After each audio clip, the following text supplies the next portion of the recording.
Boa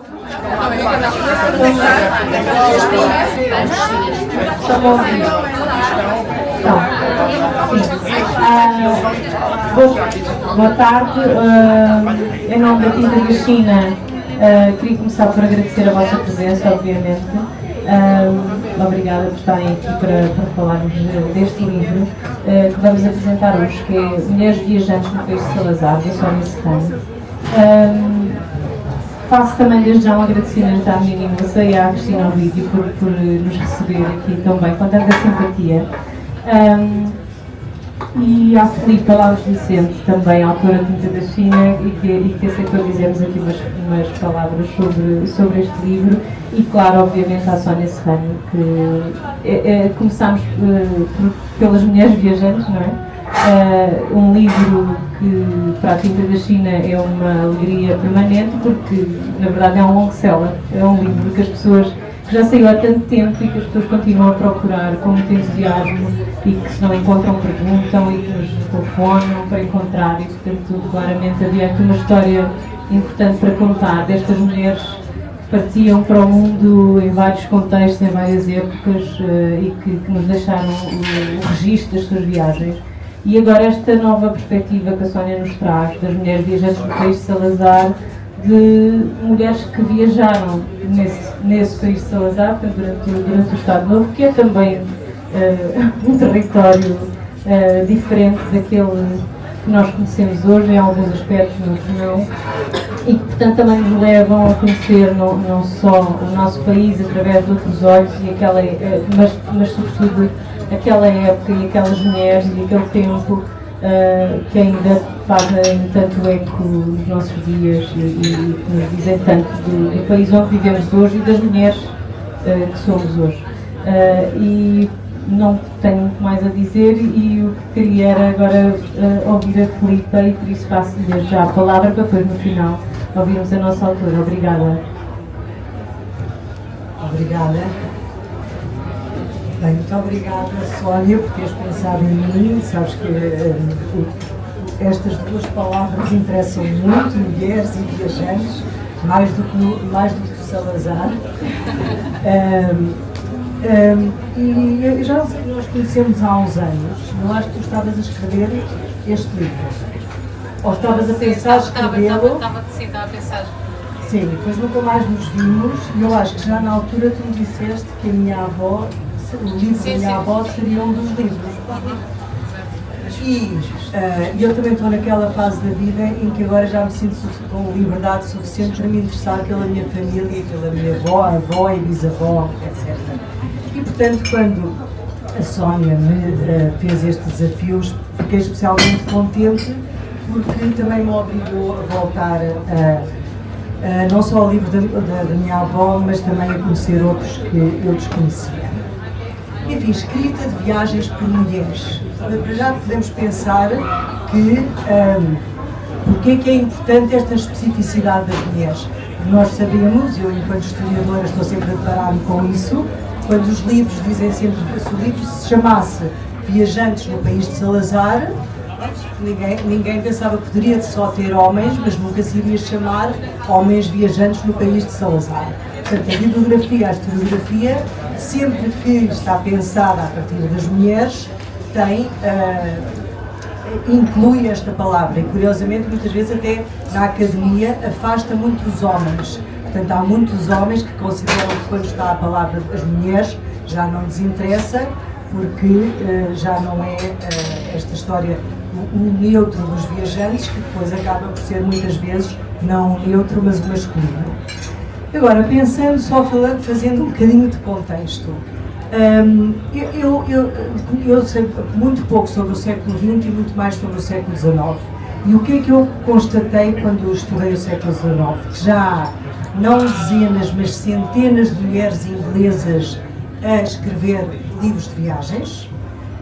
E, por exemplo, à Índia, esta ideia do Império Britânico, há muitas mulheres não só a escreverem, porque escrever as mulheres sempre escreveram, não é? Correspondência, diários, cartas, no espaço privado.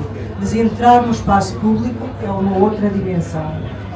Implica uma profissionalização, contacto com editoras, venda dinheiro, troca de dinheiro, e como sabemos, essa passagem do privado para o público é uma barreira, e sempre foi uma barreira para as mulheres, artistas, escritoras, etc.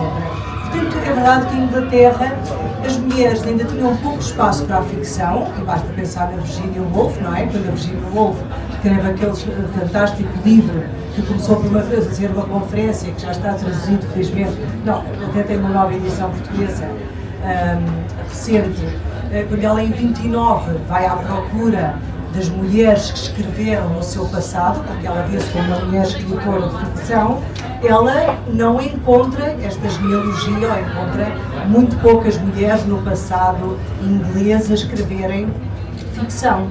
E, portanto, claro, daí é que vem aquela famosa frase dela, da irmã do Shakespeare, não é? As mulheres não tinham condições para escrever porque não tinham um quarto que fosse seu, não tinham espaço, não tinham uma secretária, não tinham tempo, não tinham dinheiro, e todas essas condições eram fundamentais para a escrita criativa, e mesmo pode ser dito em relação às artes, etc. Agora, as viagens, curiosamente, já havia espaço na Inglaterra e em França e em outros países do século XIX para as mulheres escreverem, e muitas vezes dentro da escrita de viagens as mulheres incluíam outros saberes. Incluíam os saberes de história da arte, de botânica, portanto, vários tipos de saberes que já eram considerados académicos, e aí elas não tinham espaço para publicar. Uma mulher inglesa não podia publicar na Royal Geographical Society, mas podia publicar um livro com muitos conhecimentos semelhantes aos que estavam publicados por homens na Royal Geographical Society em livros de viagem. Portanto, é curioso, quando eu fui à procura de mulheres viajantes que escrevessem no século XIX portuguesas, aí são muito poucas. Portanto, há muito poucas mulheres portuguesas a escreverem livros de viagens no século XIX. Bem, mas agora vamos ao século XX. E temos que pensar, Portugal, e a Sónia escolheu mulheres viajantes estrangeiras, e não é por acaso que entre as 11, são 8 livros. E agora eu estou cada vez mais farta de PowerPoints e cada vez mais a gostar dos objetos tridimensionais, que dão mais trabalho, são mais pesados, mas não sei se vais ter mão. Não vais ter mostrado. Sim, vai mostrando. E portanto, pedi, eu destes livros só tinha o da minha avó e da Anne Bridge, e pedi à Sónia para trazer os outros livros. E são livros publicados entre os anos 30 e os 60. Portanto, precisamente durante estas décadas fortes do salazarismo, eu penso que o teu último é em 61, portanto, início da Guerra Colonial, não é? E, curiosamente, também o único livro abertamente crítico do salazarismo e do Portugal de 61. E, portanto, estes livros são publicados em vários sítios, não em Portugal, e dos 11, uma é norte-americana, a Mary McCarthy, uma é francesa, a que entrevista ao Salazar, não é? O famoso livro Férias com Salazar, com as fotografias do Rosa Casaco, e é verdade, são duas das primeiras e a Reval, e depois todas as outras são inglesas. Agora, uma coisa, eu ao longo da minha fala, como se diz no Brasil, eu gosto desta palavra, vou fazendo algumas perguntas de coisas em relação às quais fiquei com vontade de saber mais. Eu acho que tu referes aqui e ali, mas gostava que depois dissesses mais qualquer coisa sobre aquelas que viviam em Portugal e aquelas que não viviam. E agora chegamos a este, e sobre este eu, se me permites, falo só mais um bocadinho, porque... Sim, tenho que explicar porquê, sim. Porque a Susan Lowndes é a minha avó. A Susan Lowndes escreve este livro em 40, publica este livro em 49, com a Anne Bridge. E porquê? A minha avó tinha chegado a Portugal nos anos 30, em 39, tinha vindo passar férias ao Estoril com o pai, e já tinha 30 e muitos anos, já tinha recusado vários pedidos de casamento, já não estava a pensar em casar, era católica, trabalhava, e nas férias de Portugal conhece um homem português que tinha vivido grande parte da vida em Inglaterra. Pronto, casa, vem viver para cá, mas constatou que não havia, circulava, claro, no mundo bastante estrangeiro, inglês, Constatava que não havia um guia de Portugal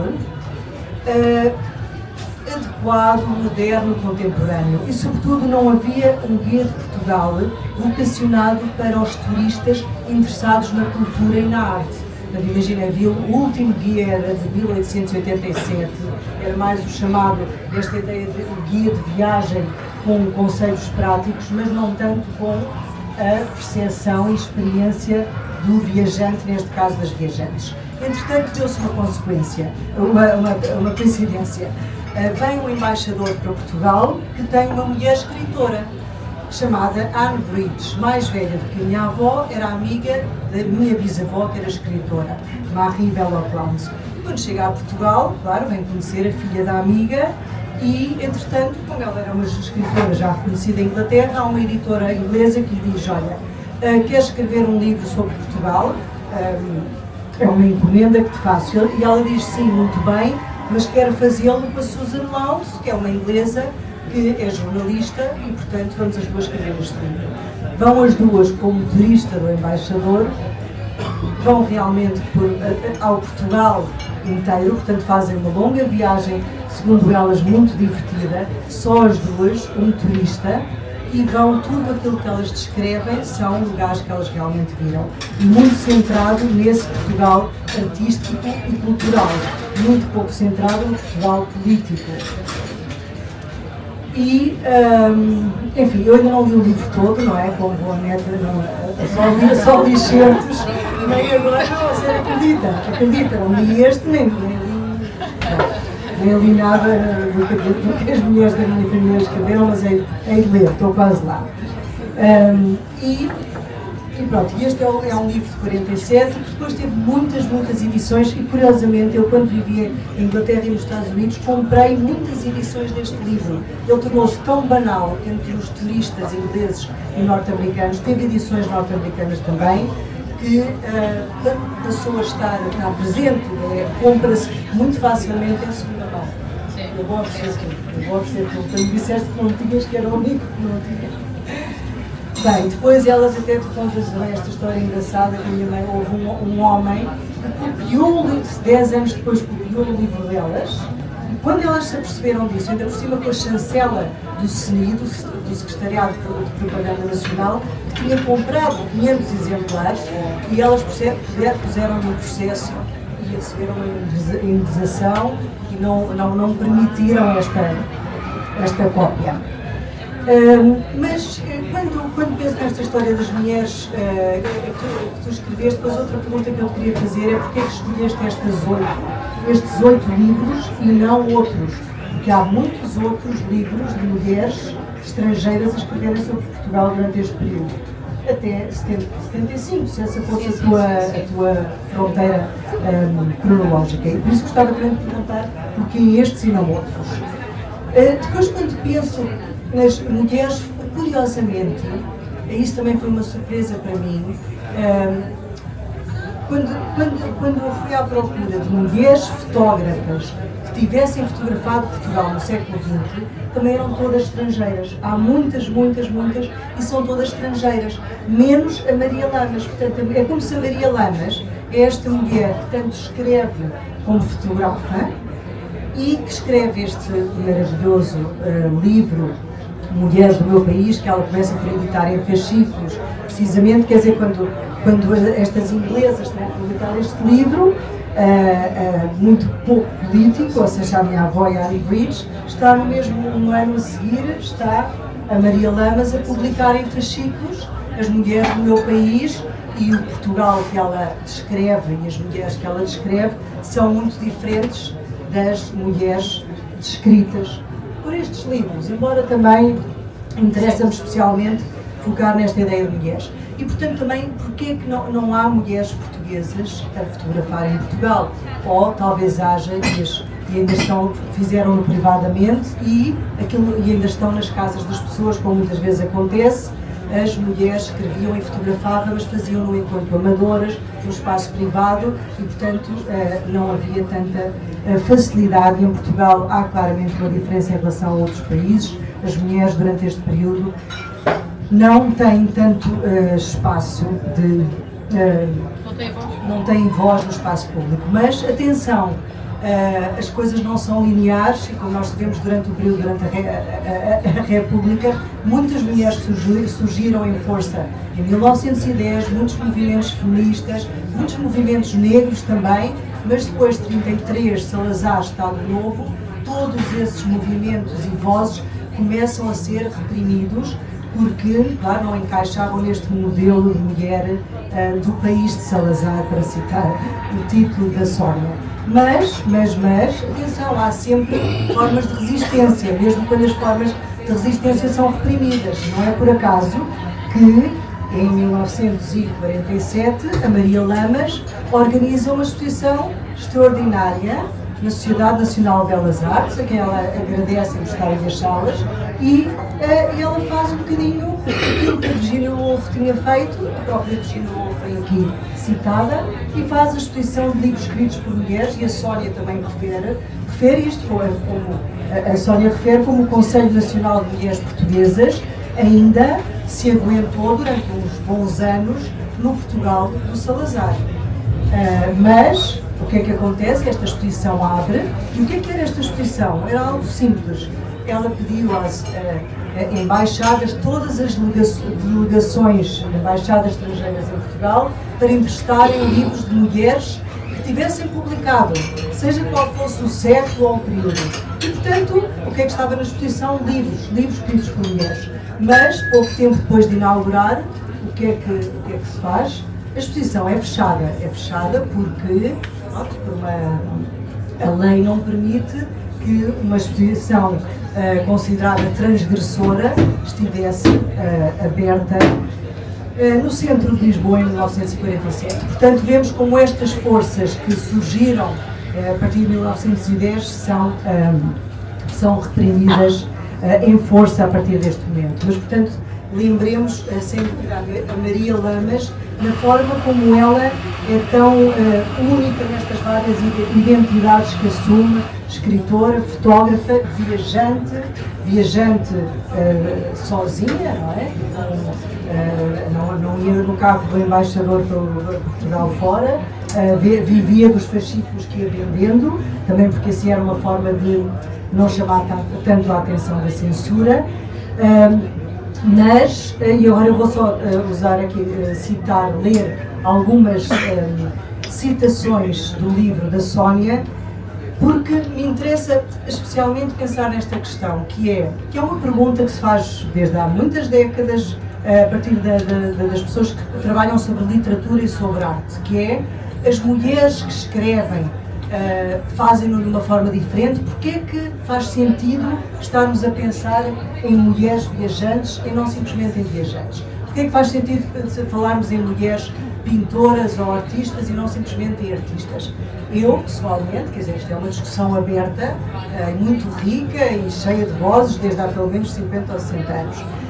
Eu acho que faz todo o sentido falar em mulheres, porque as condições de vida, os lugares a partir dos quais as mulheres escrevem ou criam conhecimento são diferentes das dos homens, e são diferentes até há muito pouco tempo, se é que não continuam a ser diferentes, e continuam a ser diferentes em muitos lugares do mundo, como sabemos. Portanto, escrever não é também por acaso que muitas mulheres fotógrafas ou escritoras se interessam mais por mulheres. Isto, por acaso, até é curioso, por exemplo, umas mulheres, uma jornalista americana que vai a Angola e a Moçambique, são as mulheres que escrevem sobre as mulheres angolanas e moçambicanas e que as fotografam. Não há homens interessados pelo assunto. Ou seja, não quer dizer que não houvesse na tradição de viagens masculina a tipologia de descrever as mulheres, a beleza das mulheres. Sim, havia essa categoria. Agora, o interesse pelas condições de vida das mulheres é uma característica, uma característica, uma tipologia às quais as mulheres tendem a estar mais atentas. E isso também eu penso que é visível nos livros que tu leste, e eu vou aqui ler bem, só um dado histórico relevante. na Constituição de 33, espera aí que eu vou ter que ver água, não estou para ter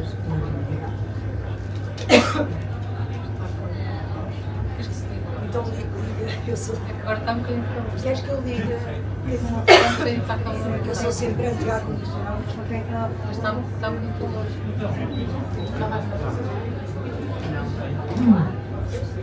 Pronto, a Constituição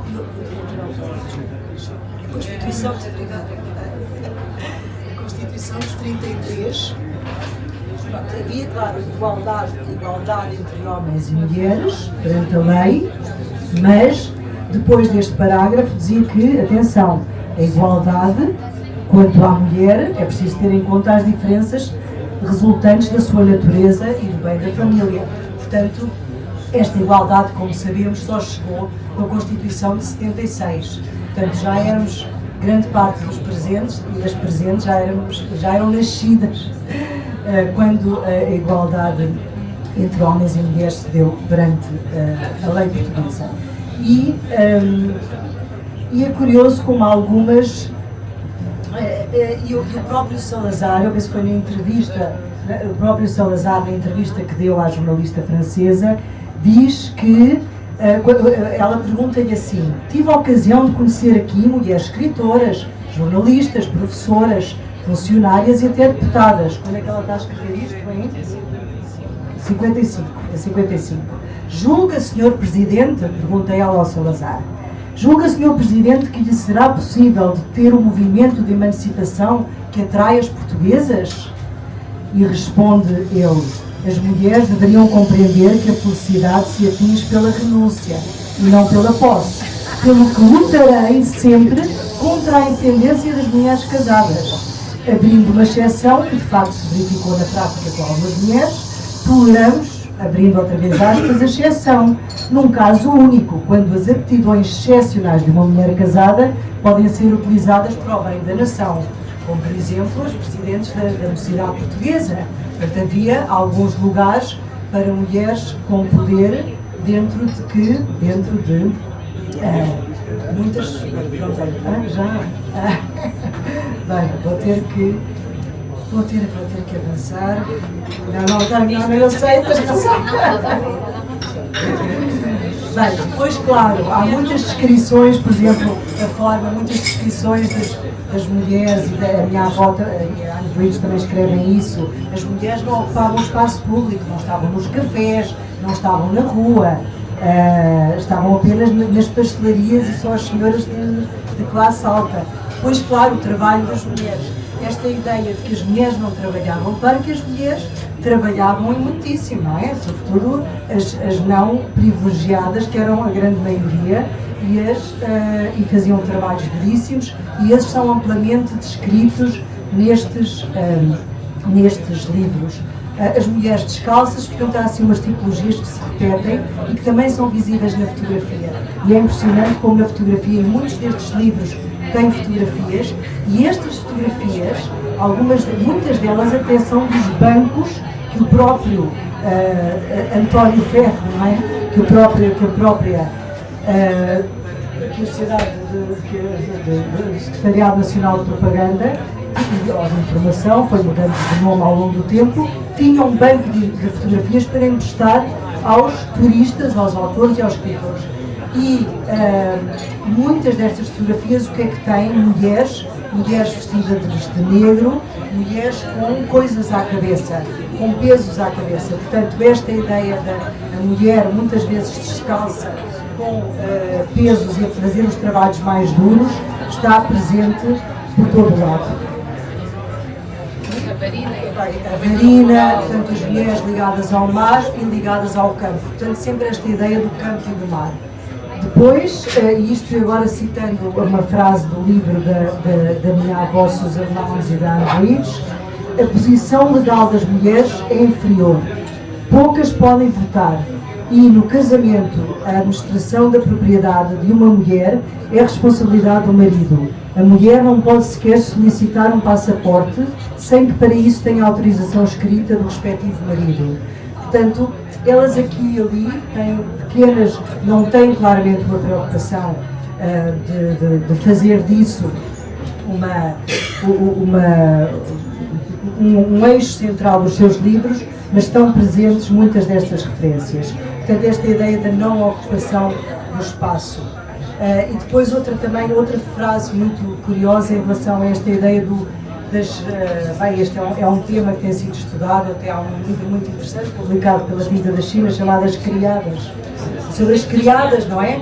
O tempo das criadas e como muitas vezes, como isso também de alguma forma ainda persiste e os próprios, o último livro que a Sónia refere, que é escrito por um casal comunista e claramente crítico do salazarismo, e eles também notam como mesmo as pessoas da oposição, as pessoas de esquerda, as pessoas com quem eles se davam em Portugal, portanto, da resistência ao salazarismo, tinham criadas para lhes fazerem o trabalho doméstico por um custo muito reduzido. Portanto, tem a preocupação de referir isso. E vou só ler aqui uma citação, desta vez deles, precisamente deles que escrevem em 1961. Nenhuma modernização na cozinha significa nenhuma mudança social, porque a cozinha portuguesa é um lugar tão incómodo e desconfortável que nenhum criado pensaria em trabalhar nela durante muito tempo, quanto mais comer nela. De facto, todo o padrão social da vida das classes média e alta portuguesas se baseia na existência de um exército de mulheres, jovens e velhas, que praticamente não têm oportunidades de outro tipo de trabalho e que fornecem uma fonte inesgotável de mão de obra barata. Mas isto também é dito aqui e ali. Enfim, mas pronto, esta história das mulheres está bastante referida, portanto, como irão depois ver quando lerem o livro. Portanto, agora eu vou só passar para 3 ou 4 ideias que também estão sempre presentes nestes 8 livros, que são, enfim, como nós sabemos, são a ideia de periferia. Portanto, sempre esta ideia do espaço e do tempo. Portugal num espaço periférico e num tempo recuado. E aqui as descrições são ambíguas, porque há benefícios e malefícios deste lugar que está fora do tempo, que está longe do espaço.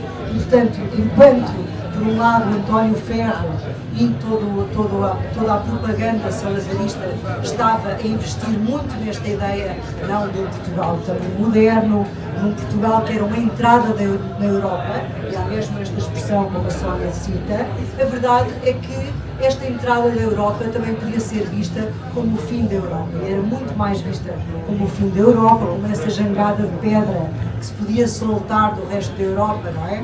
E passear pelo Atlântico fora, como depois o Saramago pensou, mas já no século XVIII e XIX são dezenas os viajantes que estabelecem uma fronteira nos Pirineus. A Europa acaba nos Pirineus, é uma frase muito citada. E é óbvio que estas viajantes leram com certeza, e a Sónia também vai referindo isso, há uma genealogia de escritores. Todos os viajantes leem livros de viagem anteriores e, portanto, há ideias feitas, estereótipos, tipologias que se repetem.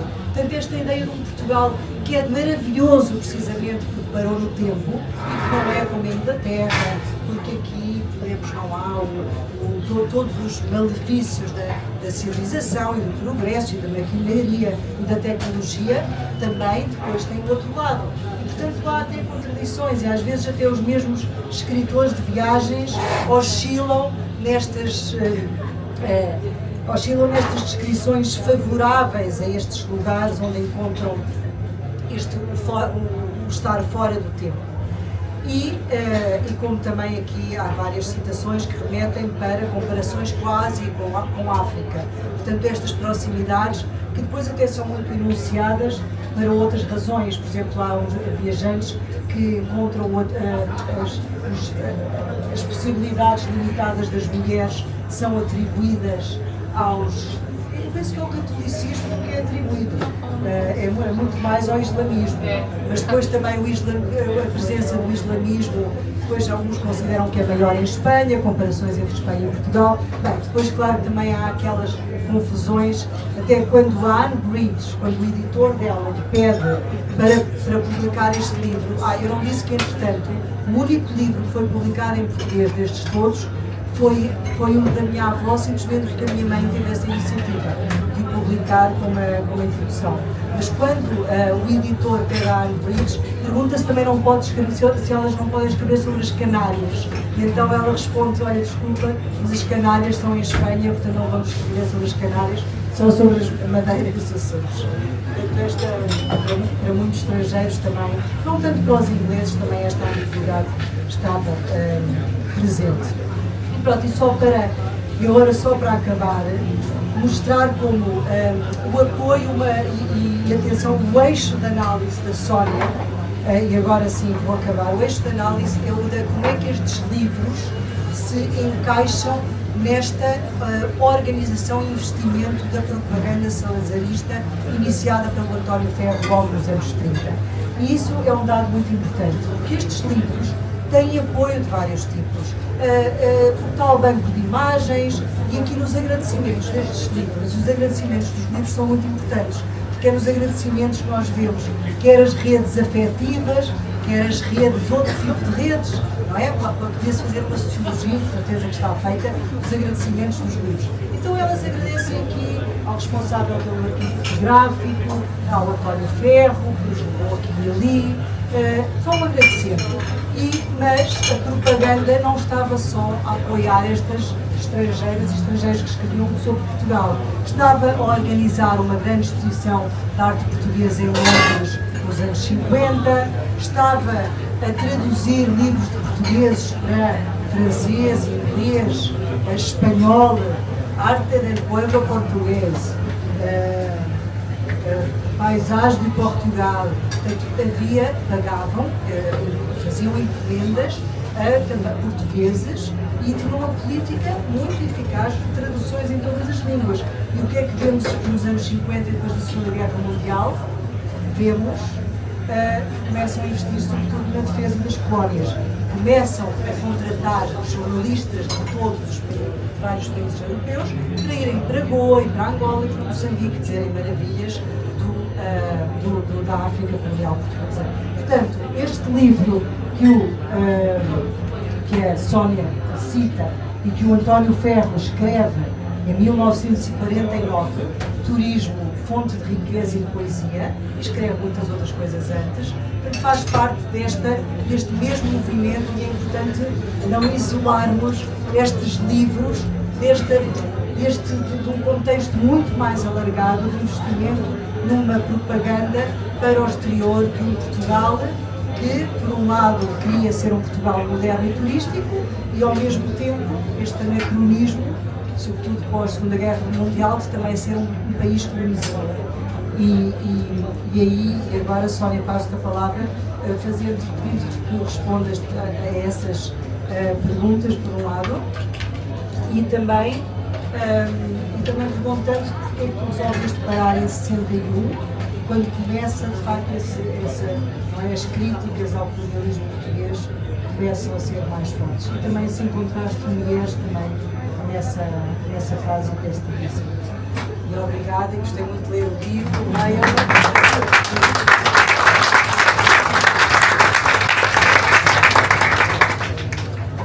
Posso ouvir? Ouvem atrás. Tenho que pôr assim em cima, não é? Muito obrigada, Filipe. É para mim uma grande emoção ter a Filipe aqui a apresentar este livro, como podem calcular. Além de todo o trabalho historiográfico que ela faz também sobre a inovação das mulheres na arte e na história, e das questões da viagem também, o facto de ser neta de uma das autoras, para mim foi, quando a conheci, estava a acho que nos conhecemos na Madeira, salvo eu. Foi na Madeira, acho eu, não foi? Aquela festa. Depois eu já tinha conhecido, já foi depois. Eu fui convidada à festa porque já tinha conhecido. E então, perguntaste porquê estas mulheres. Porque esta história, isto é importante dizer, a história destas mulheres viajantes não tem nada a ver com a história das outras mulheres viajantes, ou seja, isto é uma história diferente. Aquelas que foram tão seller, ainda bem, continuam a vender, mas que há 11 anos, está há 11 anos, e que este ano foram para o Brasil, por acaso, continuam cá, mas também foi publicado no Brasil, e portanto, de facto, tem sido um sucesso editorial, mas aí era uma perspectiva diferente, de facto, a análise era principalmente no percurso das mulheres viajantes, fazer um pouco uma história da mulher nas viagens. Aqui, o que me interessou mais, de facto, foram as obras das mulheres, ou seja, a primeira pergunta da qual tem, de facto, que origina este livro, no fundo, é o que era viajar num país submetido a uma ditadura. Era uma coisa que era, não é? Como é que se viaja assim? Eu já estive em alguns países em que, de facto, mais ditatoriais, e de facto há uma maneira diferente de viajar. Nós sabemos como é que os mecanismos do turismo funcionam, não é? Eles direcionam muito o olhar para certos lugares, para certos monumentos, para certas tipologias. E aqui, numa altura em que se vivia uma ditadura, como é que o turismo era usado? Como é que a propaganda usava o turismo? Eu acho que, de facto, o que interessava muito ao regime, mais do que mostrar o Portugal turístico, era mostrar o Portugal político e social, ou seja, era dizer, vejam o Estado Novo, que é um momento regenerador da pátria, não é? Vai criar um novo português novo, e vejam como é que o nosso país é bom e é forte, e a questão toda dos descobrimentos e do Vasco da Gama e do Henrique, e de como é que até a maneira como elas fazem semelhanças entre o Salazar e essas figuras históricas. E porquê é que eu escolhi estes livros? Foi por uma questão bastante simples e prosaica, porque foi os que eu consegui encontrar. Ou seja, havia muitos, é verdade, e devo confessar até uma coisa. Eu, quando comecei a pensar nisto, a minha primeira abordagem nem era só sobre o trabalho de mulheres, era os tais viajantes no país de Salazar, os viajantes no Estado Novo. E depois foi a minha orientadora, a professora Fátima Alteirinho, que disse: já tens um trabalho feito sobre mulheres? Que não, e de facto, há muitos livros escritos nesta época, portanto, há muitos viajantes que vêm a Portugal. O livro abarca obras que vão dos anos 30 até aos anos 60 e acaba em 61 porque, de facto, não consegui encontrar escritos por mulheres alguma obra que estivesse, ou seja, que fosse anterior ao 25 de Abril. E depois também achei que, bem, então vamos separar aqui nos anos 60 e dizemos que as balizas temporais é enquanto o Salazar está vivo. Portanto, depois, ou seja, ainda consigo apanhar um bocadinho da questão da guerra colonial, não é? Que obviamente os outros livros não conseguem. Pronto, e esse o critério, portanto, não é assim um grande critério, um critério, digamos, que foi pragmático, foi o que eu consegui encontrar. Não é fácil encontrar estes livros, quer dizer, tirando da tua avó, de facto, isso ainda se consegue encontrar, e o da Cristina Garnier também, o das Férias com Salazar, é um livro, sim, arranja-se facilmente nos alfarrabistas, arranjam-se, até nem é um livro muito caro. Mas pronto, foi essencialmente isto. E, portanto, e depois é assim, o facto de serem mulheres, e como tu bem dizias, é verdade que as mulheres escrevem sobre mulheres de uma maneira muito diferente que os homens escrevem quando estão em viagem, não é? Ou seja, um homem, quando vai a um país viajar, fala disso, da beleza das mulheres, são atrativas, etc. Mas não fala do ponto de vista da vida da mulher, do trabalho da mulher. Estas mulheres, que eram na sua maioria bastante privilegiadas, não é? Que estavam a viajar de uma maneira bastante privilegiadas e conheciam todas as esferas do poder dentro do Estado Novo, quer dizer, conheciam António Ferro, a maior parte delas. Por causa deste setor. Exato, não teriam. Tirando este último, que é o Alves Talai, de facto, que é um casal, a Patrícia Magão Pinheiro, que tem ascendência portuguesa, e que são comunistas, e portanto, naturalmente, obviamente, que o regime sabia que eles estavam cá, mas digamos que o contábil não teriam cicerónios tão, de uma maneira tão vincada como as outras tinham. Mas é interessante a maneira como elas olham para as mulheres, e eu acho que de facto o livro das duas inglesas em Portugal, embora seja um livro menos político, aquilo que eu digo que é mais um guia de viagens, e é um guia de viagens que hoje em dia ainda, vocês com esse livro podem conhecer Portugal de norte a sul, ou seja, as coisas todas estão lá, mas está tudo, eles têm é um detalhe que é uma coisa impressionante mesmo. E depois tem uma história curiosa, que elas viajavam de facto com motorista e ficam um bocadinho irritadas quando chegam às pousadas, aos hotéis, etc. E não há quartos para os motoristas. Portanto, era um problema que havia, porque era uma questão de turismo. Só as elites é que viajavam. Exatamente, as elites é que viajavam. Então, como é que as mulheres chegam lá como motorista? Obviamente, o motorista não ia ficar no mesmo sítio, na mesma pousada, no mesmo hotel, no mesmo alojamento que elas iam ficar. Ou por outra, ficaria, mas nos quartos que seriam dedicados ao pessoal de serviço, neste caso aos motoristas. Portanto, elas apontam essa falha, é engraçado, como apontam, por exemplo, a questão de fecharem as aldeias e não verem, as coisas estão fechadas, e hoje em dia ainda continua assim em certos sítios. Chegam aos lugares e as coisas estão, as aldeias, as igrejas, as capelas, as aldeias, algum momento está fechado e portanto é preciso pedir, sei lá, se calhar um padeiro ou não sei quem, alguém que tem a chave, vai lá abrir e tal. É uma maneira muito curiosa de conhecer Portugal e tem algumas histórias divertidas. Em relação aos outros, há livros mais políticos, não é? Por exemplo, a Christine Garnier é obviamente um livro muito político e muito do regime, não é? Porque ela faz entrevista ao Salazar e veicula aquilo que são as ideias do Estado Novo. Portanto, mesmo quando faz essas perguntas um bocadinho mais embaraçosas, mas ele sempre consegue sair e ele sempre tem aquelas exáticas e a questão. Isto é um livro que foi feito justamente para, depois da Segunda Guerra Mundial, dar uma imagem de Salazar, um bocadinho de um homem, enfim, que não era um velho ditador que tinha ali ficado pendurado depois da guerra e estava a resistir ainda, mas que é um homem com um sedutor, etc. E, portanto, isto é um livro que está muito bem, aliás, está muito bem feito com isso. As fotografias, exatamente, as fotografias são muito boas, Rosa Casaco, pronto, é o produto do regime, mas é realmente um livro que está extraordinariamente bem feito. E nos outros também é um bocado. E depois é isso. Outra coisa que eu achei interessante é que os livros, mais ou menos todos, e é isso que eu faço um pouco no livro, é procurar as coisas que eles têm em comum, não é? E, portanto, e todas elas falam do que eu chamo aquilo que são as idiosincrasias lusitanas, não é? Falam do que é o povo português, que acham que é um povo atrasado, simpático, não sei o quê, mas atrasado. Falam das mulheres portuguesas, falam da varina, falam dos trabalhadores rurais, falam daquele Portugal que era o Portugal vendido pelo Estado Novo.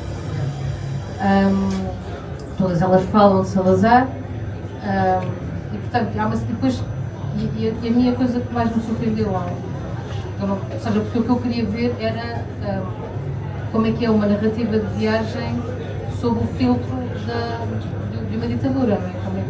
Como é que isso funcionava. E depois cheguei também à conclusão dessa questão do exotismo, que chamam o exotismo português, não é? Porque elas olham para nós, elas olhavam para nós como um povo muito exótico, não é?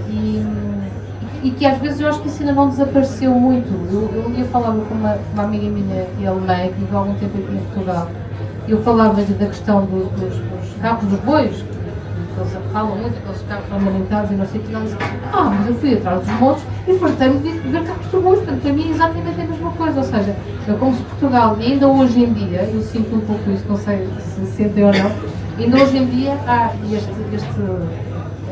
o facto de Portugal se ter tornado muito turístico, muito apelativo para as pessoas de fora, em parte tem um pouco a ver com isso, com esse, eu acho que agora não se pode falar tanto do atraso como eu digo nessa época, mas tem a ver com este viver um bocadinho mais, enfim, de uma maneira mais pausada, se calhar.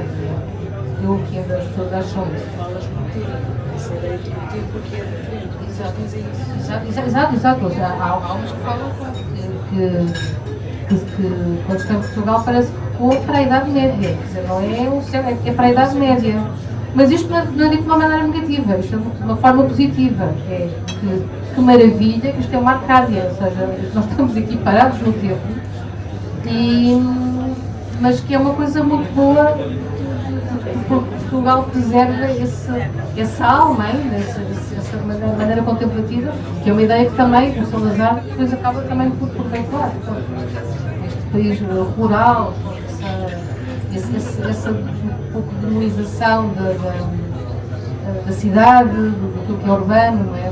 Portanto, as pessoas mesmo que passam fome no campo nunca se passa fome. E é muito impressionante ver como é que, se a pessoa vai analisar o que eram os números da pobreza, não é? Da pobreza infantil, da mortalidade infantil, etc., no Estado Novo, esta maneira como nós olhavam para Portugal, parecia que era um paraíso. E pronto, isso é muito impressionante. Sim, mas depois refere também àquela história curiosa dos mendigos, da enorme presença de mendigos e de como isso era um problema, não é? Para a própria propaganda salazarista, que tinha consciência de que os turistas se queixavam disso e tentaram resolver. Sim, e mais uma vez até os mendigos eram vistos de uma maneira positiva. Tirando a Mary McCarthy. Sim, tirando a Mary McCarthy, que parecem moscas aqui, mas são chatos e tal. Mas a Gabriela Reval, que faz um livro que é assim muito relatório de Portugal, diz: mas coitadinhos, eles são amorosos, eles são super queridos, eles pedem, mas a pessoa diz: não, vai-te embora, eles vão, assim. Aquilo é uma condescendência que é uma coisa muito aflitiva, pronto. E como essa questão, por exemplo, de não verem as mulheres ocupar o espaço público, que é uma coisa que é impressionante. Elas, como mulheres, veem que a mulher portuguesa não ocupa o espaço público, mas não criticam isto. É uma coisa a mim muito impressionante. Aliás, a Reval até diz: não, elas não podem estar aqui, mas, por exemplo, podem ir para o Estoril. No Estoril, a mulher pode estar muito bem, etc. O Estoril, de facto, era o sítio onde iam os turistas, com mulher, etc. E era, digamos que era uma. Era a Costa do Sol, acho que era, Costa do Rio. Sim, que pretendia até rivalizar com a Porta Azul, etc. Era assim uma. E então, não nos faz impressão esta questão da mulher, não.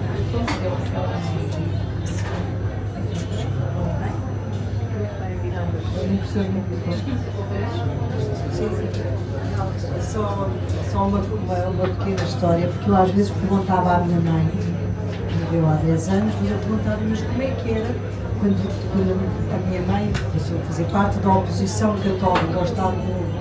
Eu perguntava-nos como é que vivia com os pais, onde Estoril.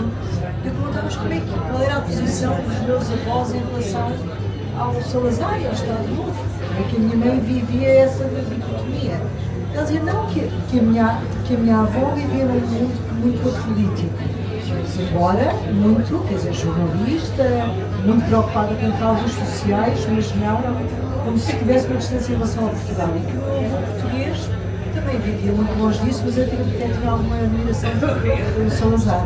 Mas depois a minha mãe também fala no choque dos pais, quando uma carrinha da PIT parou à porta de casa no Monte Estoril para levar a minha mãe presa. E pronto, eles isso não estavam à espera. E depois a minha avó, e depois a minha mãe não teve muitos dias na prisão, porque acha que, como a minha avó fazia às vezes quando convinha, mesmo quando estava cá há 50 anos, fazia de inglesa excêntrica, foi para a prisão de Caxias fazer uma cena e dizer que a filha tinha que sair da prisão, e conseguiu. Eu acho que conseguiu, portanto, esse lado.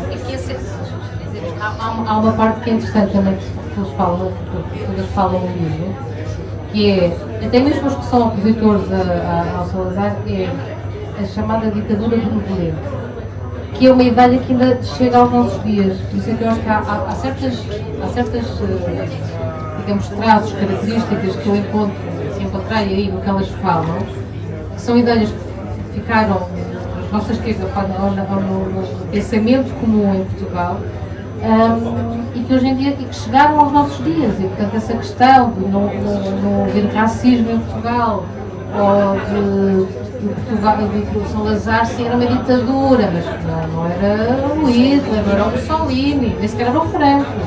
Pronto, e este pensamento, de facto, foi muito bem trabalhado pela ditadura, de facto, isto foi uma máquina de propaganda excelente. O António de Ferro, de facto, era um homem inteligentíssimo e sabia vender bem o produto. E essas ideias chegaram ainda a nós. Aliás, ainda podes ser muitas coisas, aquela coisa da aldeia mais a aldeia mais portuguesa de Portugal, nós ainda falamos disto, não é? Isto é uma coisa do António Ferro, do Salazar, do Gustavo Novo, e das estações floridas e não sei o quê, são ideias que vieram desse tempo e portanto, eu acho que é mais no fundo turístico e de facto que conseguiram passar e chegar à democracia e nós continuamos a falar destas coisas com, enfim, com alguma... Nem nos questionamos muito sobre onde é que isto surgiu. Eu só não disse uma coisa importante, é que o livro tem uma grande qualidade. Está bem escrito, mas está bem escrito com aquela grande qualidade que é ser simples sem ser simplista, no sentido de ler-se muito bem. E coisa que nem sempre acontece com pessoas que se dedicam à escrita, por exemplo, à escrita académica, e portanto isso também é um prazer e é uma coisa importante nos livros. Só dizer uma coisa, imagina que eu só muito recentemente é que eu soube que neste Woman's Guide to Europe, ou seja, nos anos 50, já saíam livros destes para mulheres viajantes em todo o mundo. Como é que uma mulher pode viajar, como é que se deve vestir, como é que se deve comportar em todos os sítios do mundo. E quem é que escreve sobre Portugal? A minha avó. E eu não só há pouco tempo é que soube disso. Portanto, as mulheres já viajavam, atenção, não começaram a viajar no século XIX, muitas mulheres já viajavam sozinhas. Todas inglesas viajavam sozinhas. E já escreviam, claro, dependia dos países, mas já o faziam desde há bastante tempo. Estas mulheres viajantes, quem leu o meu livro, passa publicidade, sabe que a primeira que eu falo é do século IV, portanto, e viajou sozinha também, portanto, é uma coisa que, de facto, sim, as mulheres viajaram sozinhas, obviamente que muitas, de facto, são muitas inglesas, etc., que fazem no contexto colonial, não é? É mais fácil, as inglesas são as que viajam mais, é alemãs, francesas, espanholas, etc. Eu agora ia dizer uma coisa que me esqueci.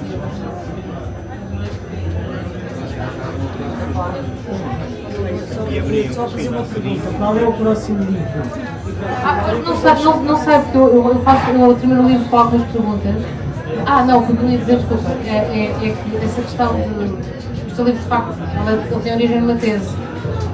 E dizer que tenho que agradecer à Tinta da China, às editoras, porque conseguiram, digamos, ajudar-me a expurgar aquela linguagem mais académica do livro.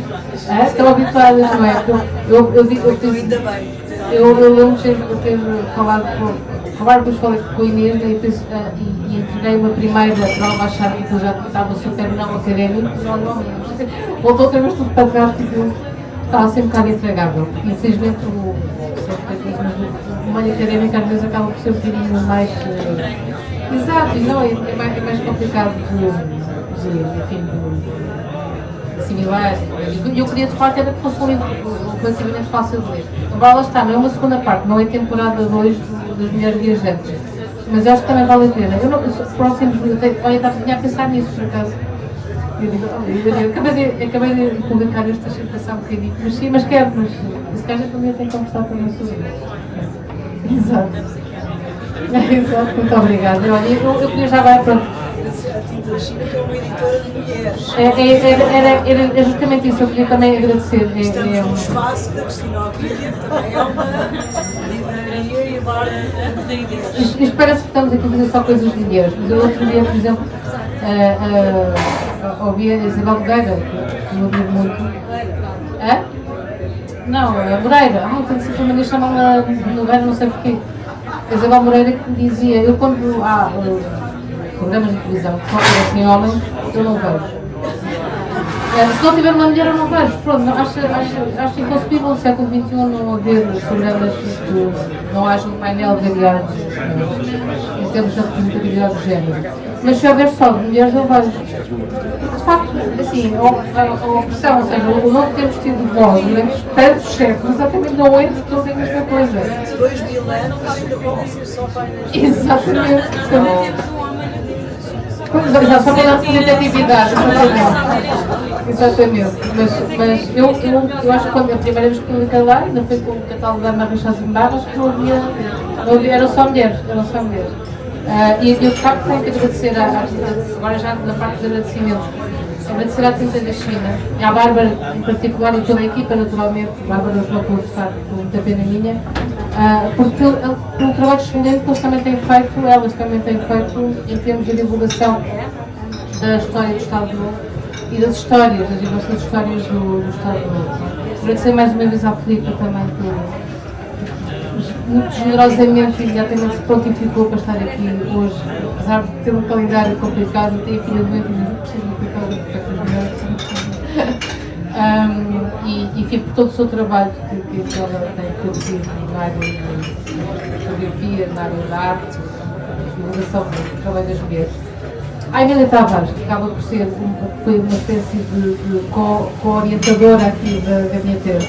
Eu sou muito chata com ela, mas ela, digamos que é uma referência intelectual para mim. A Emília, para quem não conhece, é uma grande historiadora na parte da área de fotografia e também tem feito um trabalho notável em termos de divulgação do trabalho de mulheres na área da fotografia. Portanto, e pronto, também agradeço, enfim, há muita gente é que eu posso agradecer, não é? Os meus orientadores, aliás, a minha orientadora, Fátima Pedrinho e Gonçalo Vilas Boas, foram pessoas que me têm ensinado bastante sobre a história das viagens. E vocês todos, a Viviana, a Guilherme, a Laurinda, que tem ajudado aqui muito na divulgação destes livros. E pronto, muito obrigada. Pronto, agora fiquei aqui para tomar um copo. Não sei se tem alguma pergunta ou alguma coisa. Não sei se há perguntas. Se há alguma pergunta, alguma dúvida.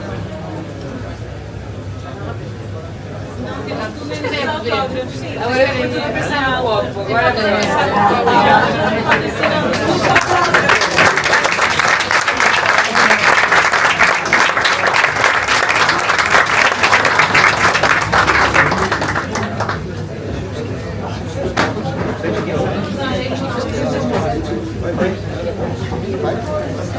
Vai.